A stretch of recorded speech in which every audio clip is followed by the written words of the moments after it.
दोस्तों, ये तो हम सभी जानते हैं कि समुद्र अपनी गहराई में तमाम राज समेटे हुए है।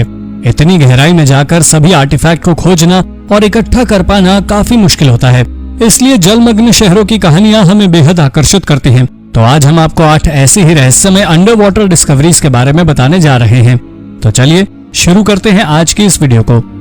Number 8, bizarre cenote skeletons.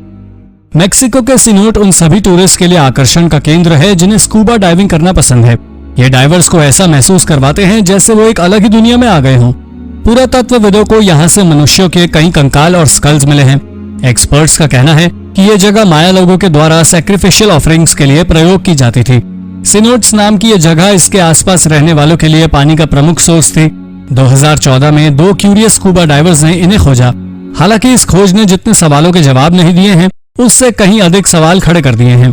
इन कंकालों के साथ ज्यादा किसी आर्टिफैक्ट्स ना मिलने की वजह से एक्सपर्ट्स का मानना है कि ये जगह बलि देने के लिए प्रयोग की जाती थी।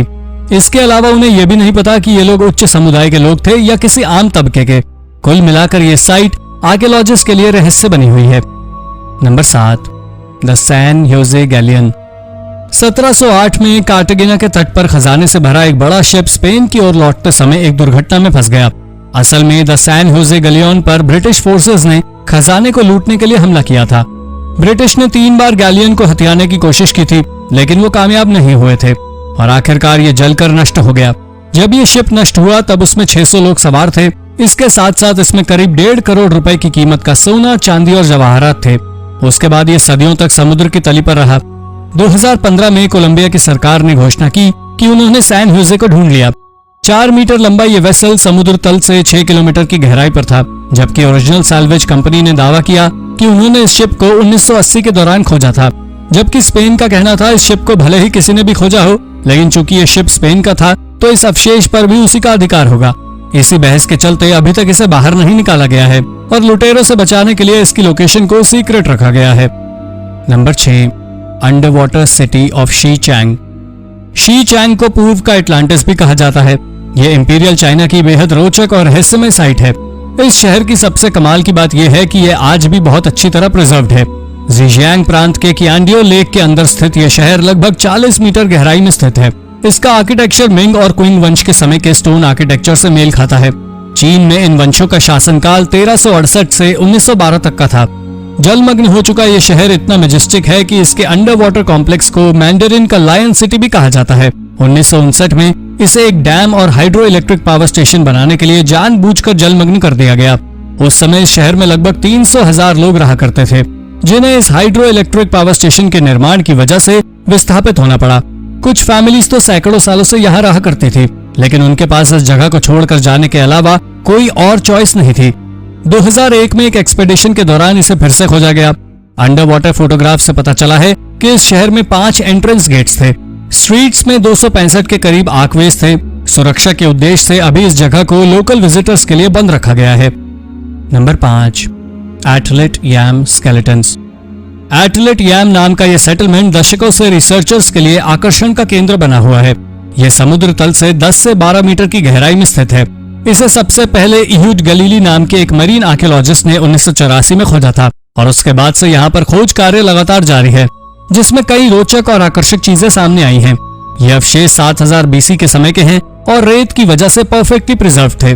इसके अंदर एक्सकेवेटर्स को कुल 17 साइट्स मिली हैं, जिनमें से 13 नियोलिथिक साइट्स हैं। यहाँ पर 7 मेगालिथ स्टोन्स एक सेमी सर्कल के शेप में अरेंज्ड हैं। इनमें से हर एक स्टोन का वेट लगभग 600 किलोग्राम होगा। इनको देखकर ऐसा लगता है कि शायद इन्हें किसी वाटर रिचुअल के लिए इस्तेमाल किया जाता था। यहाँ बहुत से स्टोन्स, फ्लिंट्स, वुड आर्टिफैक्ट्स भी मिले हैं। कमाल की बात यह है कि ये सभी आर्टिफैक्ट्स अच्छी तरह संरक्षित हैं। ऐसा माना जाता है कि 8500 साल पहले एक सुनामी की वजह से ये शहर जलमग्न हो गया, लेकिन मेगालिथिक स्टोन्स के सीधे खड़े होने की वजह से कुछ साइंटिस्ट इस थ्योरी को रिजेक्ट कर देते हैं। उनका मानना है कि ग्लेशियर्स के पिघलने की वजह से ये शहर जलमग्न हुआ और इस शानदार शहर के अंत की कहानी पुरातत्वविदों के लिए भी रहस्य बनी हुई है। नंबर 4, फैनागोरिया। 543 BC में प्राचीन ग्रीक लोगों द्वारा एशिया माइनर, जो कि आज के समय का टर्की, उसमें युद्ध के समय खोजा गया शहर फैनागोरिया तमेजुला, जो कि आज के समय का रूस का कोस्टल सेटलमेंट है। 190 के एकड़ के क्षेत्र में फैला यह शहर ब्लैक सी पर स्थित सबसे इन्फ्लुएंशियल सेटलमेंट था। फैनागोरिया में कई बार हमले किए गए, लेकिन रोमन एम्पायर के प्रति इनकी ईमानदारी और समर्पण की वजह से हर बार इसके दुश्मनों को इसे जीत पाना मुश्किल रहा। पर आखिर में 4वीं सदी में हंस ने इस पर हमला करके इसे नष्ट कर दिया।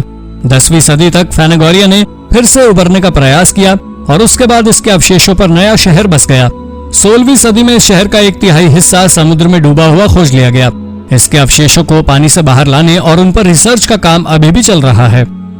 Number 3, Port Royal. एक समय पर most wicked and sin city के नाम से जाने वाले शहर पोर्ट रॉयल को जमैका के दक्षिण पूर्वी कोस्ट पर खोज लिया गया। 17वीं सदी के आखिर में यह दुनिया का सबसे बड़ा यूरोपियन शहर बन चुका था। आज के समय का लास वेगस पोर्ट रॉयल की तुलना में कुछ भी नहीं है। शराब वेश्यावृत्ति वाले इस शहर का एकमात्र कंट्रोल हेनरी मॉर्गन के हाथ में था, जो 1665 में इस शहर का लेफ्टिनेंट गवर्नर बन गया। लेकिन पापों के इस शहर के दिन बहुत कम थे। 7 जून 1692 को 7.5 मैग्नीट्यूड का एक भयंकर भूकंप आया और रेत पर बसा ये शहर कैरिबियन सी में डूब गया। भूकंप के बाद आई सुनामी ने बचे हुए हिस्से को भी नष्ट किया। कुल मिलाकर 33 एकड़ का हिस्सा नष्ट हो गया। इस आपदा में 2000 लोगों की मौत हुई। शायद ईश्वर ने इस शहर को उसके बुरे कर्मों की सजा दी थी। नंबर 2, सीनोट एंजेलिटा। मेक्सिको के ट्यूलम के दक्षिण में महज 17 किलोमीटर की दूरी पर स्थित सीनोट एंजेलिटा उन स्कूबा डाइवर्स के लिए आकर्षण का केंद्र है जिन्हें इतिहास के पन्नों के नए नए रहस्य पलटना पसंद है। यहाँ पर कई सिंक होल्स और केव्स हैं।